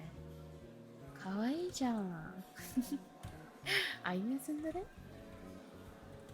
I think I would actually classify myself as a yandere if I was actually mentioned in the yandere stuff. Probably yandere and tsundere, both of them together. Not the best combo though. I DK. I don't think so. It's easy to imagine shadows in dark alleys. That's probably all it was. Anyways, go freshen up. You look awful. Come back down after and I'll make you a drink. Nah, I shouldn't. You look like you need it though. You wasn't wrong. I guess one can't hurt. Is he gonna drug our drink? I'm slightly worried. After stashing the box safely upstairs, I changed and returned to the bar, slipping to the farthest corner not to attract attention. The moment I sat down, all the exhaustion settled deep into my bones. I buried my arms on the counter and waited for my turn. I lifted my head at the sound of a glass sliding across the table. Ah, thanks. I lifted it to my lips and let the cool liquid slide down my throat. The refreshing sting shook me on my exhaustion a bit. I feel better already. But still, I couldn't relax. I tapped my nose impatiently on the counter and looked around. The bar was busiest at this hour, and you could hardly tell one person from the other. Their faces blurred under the dim lights. There was nothing out of the ordinary. Only a glimpse of a figure at the opposite end of the counter, a figure I knew. Ah, this guy. This is the bodyguard. Wait, no, but not bodyguard. Detective. I frantically gestured the bar owner over, hissing as he approached. Why'd you let him in? Huh? Why would I turn down a paying customer? No, he's the one with Olive. We turned our gazes towards Juno. Yeah, his name is Juno, I forgot. I'd been sure that he'd be the one on my tail this time, but now he wasn't even looking at me. Can bartender be a love interest? Yeah, exactly. The bartender is so cute. Like, I was like thinking like, oh, the bartender looks so cute. He kind of looks like... I was gonna say he looks like the fanfiction version of, Is it Present Mike? Like the one Boku no Hero Academia teacher? The one with the yellow hair that's always next to, Shoto Aizawa?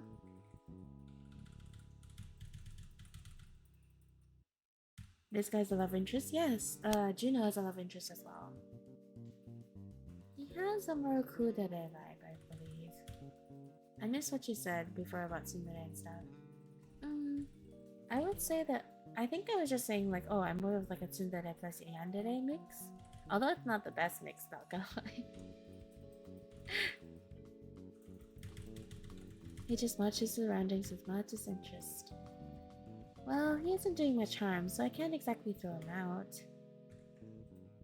He's very charming though, like look at him. Yitsun and Yan? Yes. Kind of. Like, I feel like if I really like someone, I'm a lot more tsundere/yandere and a bit... I don't know exactly how to explain it. It depends on the person, I suppose. Oh, the bartender like that hawk guy? Not like Hawks, but I can see the resemblance. If Hawks had like longer hair and glasses, yeah, maybe. He has a little cat mouth. Actually, you know what he reminds me of? He reminds me of Uki Violeta. Maybe because of the hair. Like, Uki had like a outfit where he had something like this. Like he had like a Minecraft skin, I believe, for Niji Enchanted. He had this. And it kind of looked like that. But like, purple, of course, because it's Uki. But like, this looks like a blonde version. Wait, so who with Aizawa? Oh, Present Mike, I think his name is? Like, I thought, like, oh, it could be like a blonde version of him, like, if he actually had his hair down instead of looking like a cockatiel. And with that, the owner left to go about his business, leaving me to deal with the situation. There's no way I was just gonna sit here as if nothing had happened. Downing my glass in one go, I stormed over. Present Mike. Yeah. In fan fiction tropes, Present Mike and Aizawa are usually like a couple. I see them way too often. Ah, shoot. The yapper guy? Yeah. I said that he looks kind of like him if he had his hair down. Annoyingly, Juno didn't even bat an eye.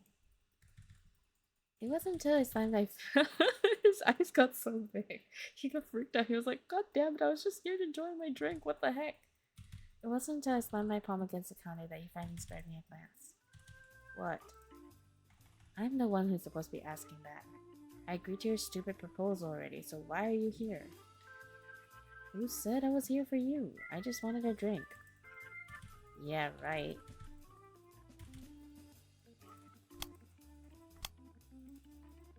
Oh, you can flirt with him. I don't really want to go into his work though. Juno is a guy I need to learn more about him. You should play this game, it's fun. And it's free. I'm a person that really likes visual novels, so if I ever find like visual novels that I really like, I usually actually introduce them to people. Or usually I'm like, oh yeah, this visual novel is good.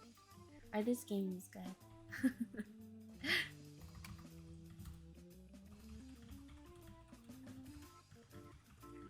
We'll have it somewhere else then.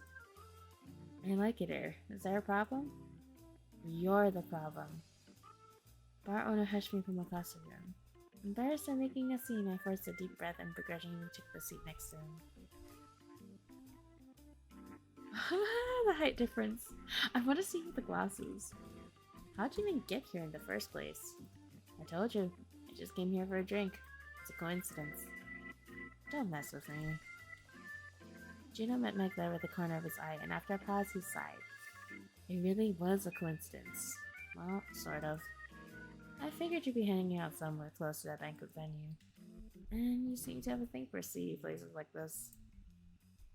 I went to a few other spots before this. I didn't think I'd actually see you. I imagined Juno wandering the street, scoping out one shady establishment after another, finally lucked out. You were tired, haven't you?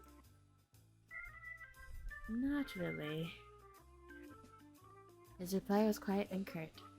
A silence set up between us. I sat back to take a good look at him. Wow. Despite his imposing size, he faded into the background, lacking in both presence and words. I really like this eyeliner touch-up they gave him. I feel like if he had more orange accents, that would be much cuter, but like, that's just my personal preference. Wait, how tall is Cherry? I don't know exactly. I think Cherry, on average estimate, might be 168. I think the rest of the guys might be like slightly taller than him. But if he was the one who led all the way to me and even made it to my hideout, he wasn't someone I could just ignore. Oh yeah, this guy is such a twin. I see. I'm a tiny man. I'm curious, are you taller than me in my VTuber form? Because my VTuber form, I am 145 cm. I'm a very petite person, but IRL, I am 165. So a lot of people are much taller. I see. My VTuber form is 145. However, my actual IRL form is 165. 145 CM VTuber. Yes. My model itself is slightly taller though because she has heels. Oh, I'm shorter. Really? Damn. How tall are you, if you don't mind me asking? That's right. Okay. Avoiding him was the safest option, but it looked like that was also out of the window. My best bet is probably to get into his good books, but how? Say, why don't I get you something as a reward? For what? For finding me. I don't need one. Come on, be a good sport. Didn't you say you came here for a drink? Gina hesitated, but after a bit of poking and prodding, he finally gave in. Alright. I excelled a little bit too obviously because his brows furrowed with suspicion. Why do you sound so relieved? I kind of don't want it now. Bro, I keep getting top up for game stuff ads. R.I.P. my friend. As I like to say, microtransactions will be the death of gaming. Capitalism, my friends. We shall fight against them with free stuff. I ignored him and placed an order for a double whiskey, asking for the owner to put it on my tab. If he downs a few glasses of this, even someone like him would have to lower his guard. When it finally arrived, Juno only studied the drink without taking a sip. Relax, I didn't spike it. He still looked skeptical, so I smoothly slipped my hand onto his and pulled the glass towards me, taking a gulp. See? With my innocence proven, Juno finally lifted it to his lips, although he continued to watch me warily. Just to be clear, I don't have any money to give you. What? Do you think I'm only nice to people for their money? I haven't seen much to prove otherwise. For the sake of driving the conversation, I ignored the biting remark. And what have you heard about me? Well, you've got a pretty nasty track record. Businessmen, politicians, anyone with money, the list goes on. And yet you've only been at it for a couple of years? It's impressive, isn't it? It's reckless. You'd be in trouble if someone actually reported you. I'm in enough. I'm in enough trouble as it is, thanks to you. But yeah, I know. If you're aware of the risk, why this line of work? Aren't you surprisingly talkative? I snapped at him on instinct, but when I met his calm gaze, he didn't seem to be mocking me. He just wanted to know. Well, it's easy money, and I'm just staying afloat. There are other ways to do that. That's true, but once you're on it, getting out isn't as simple as you'd think. Really? Really, it's just running and running and running all the time. Okay, so if I was to stand at beside Juno, I'll be at his chin there. Oh yeah, there's no voice medium usually. Yeah, so there's me just reading out everything. I try to do voice acting most of the time, but if it's a guy character, I can't really do that deep of a voice. I'm already straining my voice as is. Naturally, my voice is a lot higher actually. But for the sake of this thing, and also because I'm kinda tired, so it tends to be a little bit lower. Well, what about you? Don't you want me arrested, Mr. Detective? Gina's eyes widened as if he hadn't thought about it before. I thought it was pretty expressionless, but now that I was up close, I noticed the subtle changes on his face. I hate my dictation sometimes, I swear. Oh, I do think Cherry's voice can be a bit higher. Yeah, that's true. I wasn't really thinking about that. I just thought it was interesting, and I took up the case. Wait, really? You look so serious. I thought you'd be all uptight about this stuff.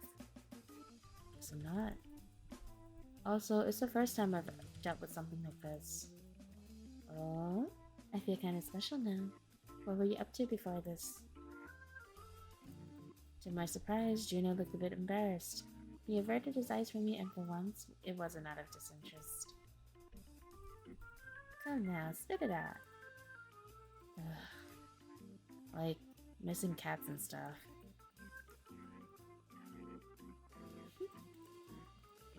What? Oh man. A big guy like you running all over the city all for a little kitty? I almost doubled over at the mental image. Whatever, shut up. It's not like this is much different anyways. What do you mean by that? I sensed the tension ease a little, and it felt like I was finally gaining control over the situation. Guess it's time for another round. When I called out to the bartender again, Juno looked up at me questioningly, but barely put up a fight. Are they gonna get wasted? Wait, so this is not your normal bitch voice? Nope, it's not. My normal pitch is a lot higher, actually. So sometimes if you actually... I guess... it is, but like this is a lot deeper right now because I'm tired, I think. What, how high? Something like this usually. Especially if I'm speaking softly, it's something like this. I could go higher, but it's a lot more straining. Especially when I'm tired. Here, let me go to your previous stream. No, do not!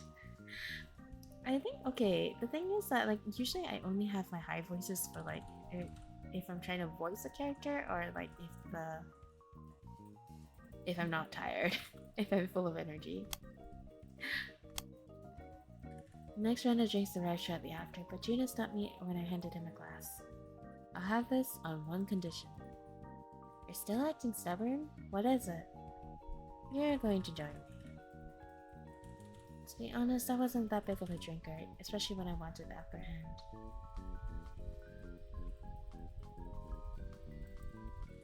Can't handle it? Oh wait, hold on. Deeper. Can't handle it? You... Fine, I'll show you. As I called out to the bartender yet again, I thought I saw the corner of the lips lift ever so slightly. Aww? Waratte? Waratta kao ga misetai yo. Before I knew it, the bar had started to go quiet. I wasn't sure how much time I'd already spent with this guy, but it must have been longer than I realized. It was surprising given his personality. Juno seemed the same as ever, but I noticed the way his shoulders eased, the faint crease between his brows smoothing out, his eyes growing drippier. Honestly, I was feeling pretty relaxed myself. What is it? You've been staring at me for a while now. I wasn't staring. You know, you never answered my question earlier. I already agreed to see Olive again, so why'd you come all the way over here? Well, I was just making sure. Maybe you'd already run away. I want Juno. Okay. Wow, that's direct. That's really direct. I was like thinking like, yeah, I think you'd like the other character more. I personally would like Olive though. I plan, considering how the route is going right now, I think I might end up with Kieran instead of Olive or Juno. So yeah. I've yet to see Olive, so IDK. Okay, let's go and let's get to a part where you can see Olive. Is that part of your job too? Juno shrugged in a way that answered neither yes or no, and sipped slowly on his drink. I need water. My voice is cracking. Also, you think I do that? I batted my eyes innocently, but all I got in return was an eye roll. I would never. Juno gave me a look, part doubtful, part concerned. I knew why. My words were already starting to slur. Here, I've got an idea. If we say handcuffed ourselves together. I took the hand that rested on the bar counter. You flinched at my touch, but I interlocked her fingers so he couldn't escape. Like this. Problem solved. Cherry's getting wasted. Yeah. Gina got along there. That means more neck kisses. Okay, my dude. Good for you. me as a fujoshi, I'm like the third party in the corner. I'm just watching this all go down and just being like, good for you.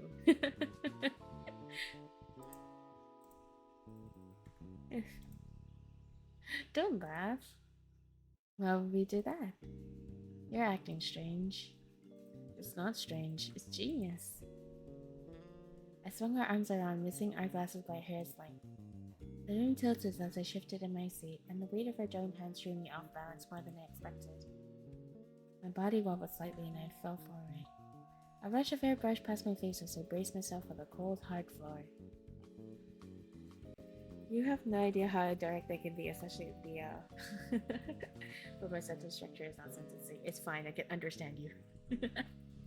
But also, I feel like for BL, I'm always like the observer type. Like as Fujoshi are usually, we're always the observer types. Kabe ga naritai.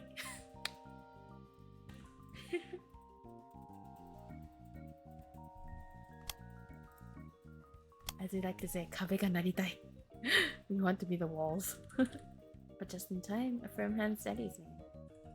Script checking, Juno pulled me back up. As a Fudanshi, I can relate. Hi. I actually wanted to make a BL book club. Fun fact.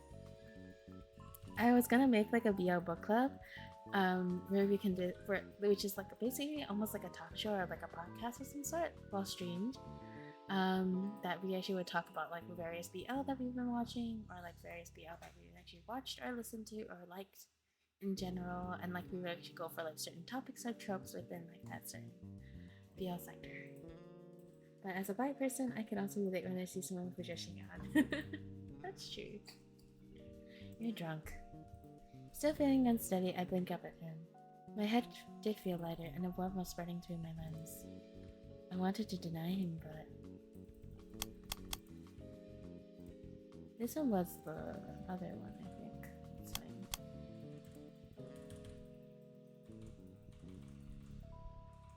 Juno, you got wide shoulders. Yeah. You can put like... I think you can put like 2 cherries on his shoulder. Like that's like 1, 2.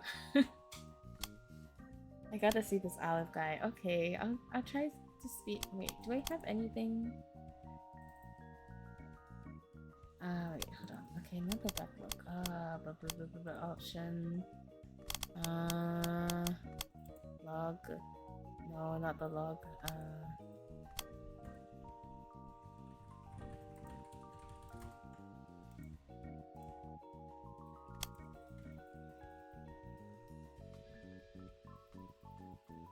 Okay, I'll just load back to here first. Wait, yeah. Load. It's okay, I can jump back to here later.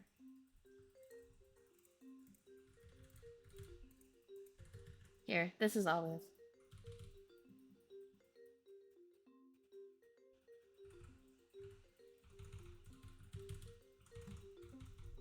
He's actually very cute though. I kind of like him. Did you say the current one before jumping back? Yeah, no worries. I can always just load back to the previous one. Oh, Olive. Yeah. He is very sweet and puppy dog looking. I think my favorite types are like the nerdy types. If that's the type, they're like either the nerdy sunshine types or just like the nerdier types. I don't know why. I think nerdier types are really cute to me. Like I like it when people are passionate about something. I need Seymour. I don't think you can really see more of Olive. I think that's the most of Olive that we see. Wait, hold on. Where was it under? Option. Can go back to here. Yes. So I can hop back to here.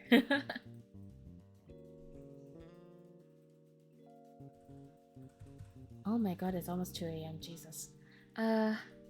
Okay, I'm gonna try to finish up this route first. I'm already the nerdy type, so I don't really go for another nerdy type. I see. I'm an idiot, I think. I think I'm just dumb in general. So I like it when people talk to me about smart stuff, because I feel smart. By association. Haven't you had enough? No way, I'm totally sober. Yeah, no, I feel like that's bullshit, my dude. This is your last one, alright? Time to get wasted. Is he always like this? Can't say I've ever seen it. I don't know what's gotten into him tonight. Well, what now? Cherry, think you can make it upstairs on your own? His voice echoed through my skull. Yeah, I can. I want you not to explain me. Okay. Bro.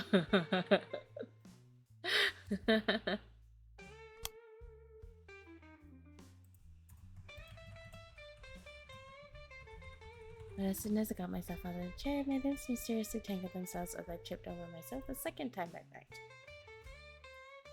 begged. Okay, gotta tell them. I mean, okay, this one is fine, but like... I'm more just like, am I third wheeling in close proximity here? In my own game? And for the second time, Juno caught my fall, this time with the arm wrapped securely around my waist.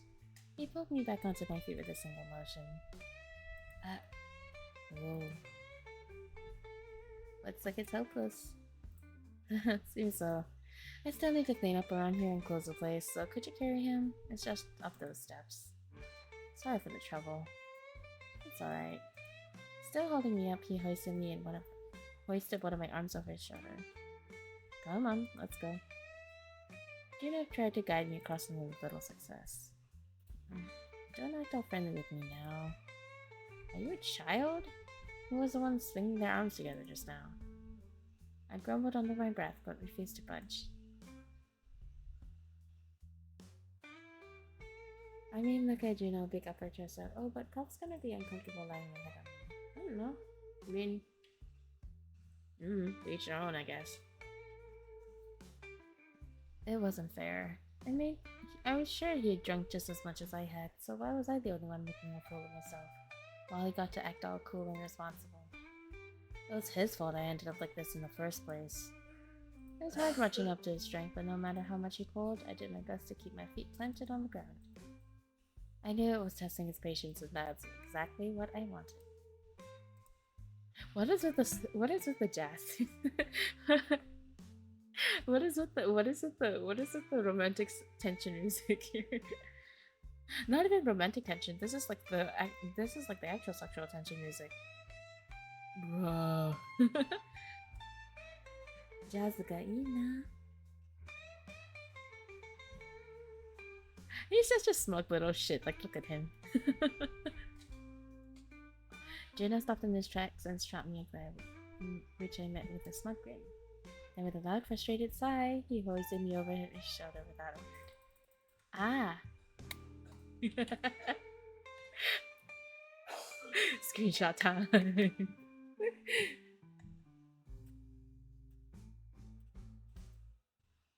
Jerry, I think it's your fault. You got the drink. Yeah, he is. It's his fault.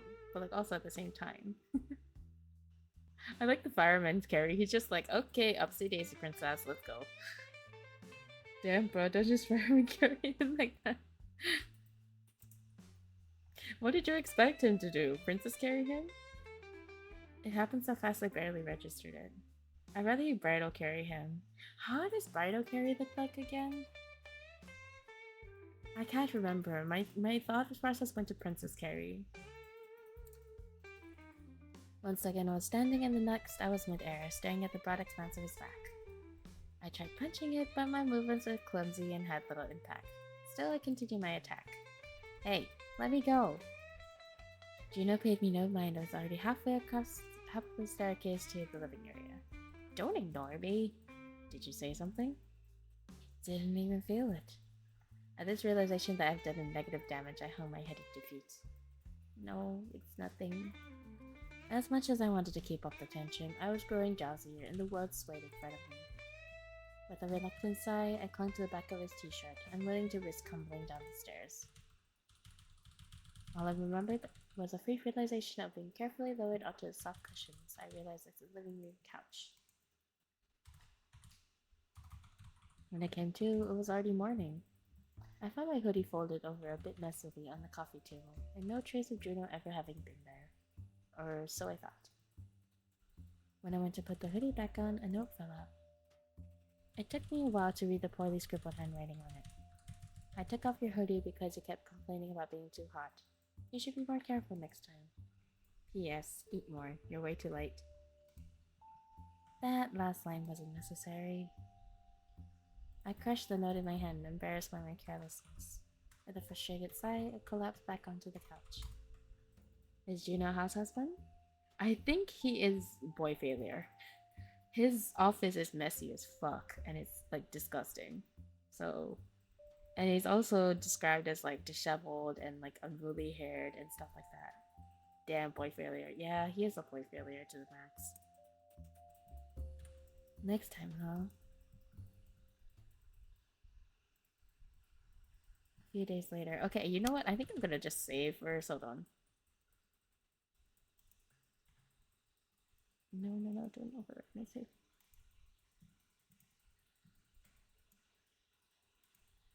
How do I...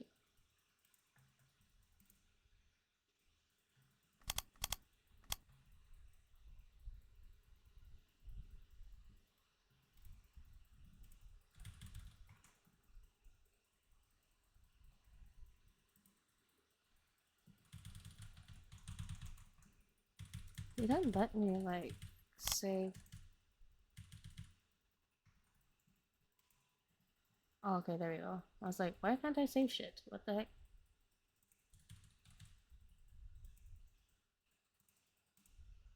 Okay, let's put that there. And return to the title screen for now, because I am tired. This game is a lot longer than I thought. I'm already going for almost 2 hours. Wait, if you can work, then I'll be the house husband. That's break. Okay, that's break.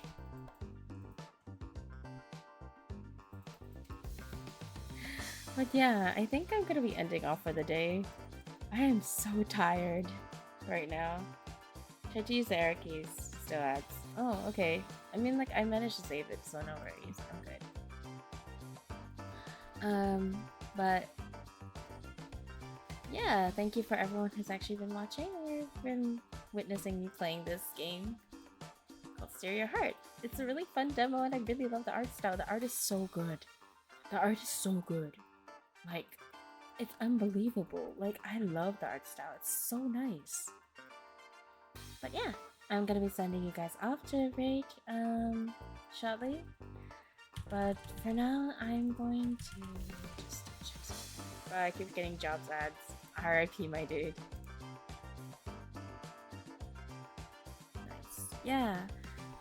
But I'm going to be sending everyone off to a different person. Oh, should I send you to Virus? Where is Virus? I saw her just now. Ah, there she is. Okay. So I'm gonna be sending you guys to Virus. Virus is a very, very cool friend of mine. They're playing Unbeatable, but I don't know what that is, but I hope they're having fun with it. Oh, Michan is there too. That's cool. Okay. So I'm gonna be starting the raid. Thank you everyone who's still here, and to everyone else, have a good morning, night, or day ahead. I wish y'all a pleasant day. Yeah. Do good choices, hug your mother, love your father, I don't know, do whatever you need to do. Goodbye now.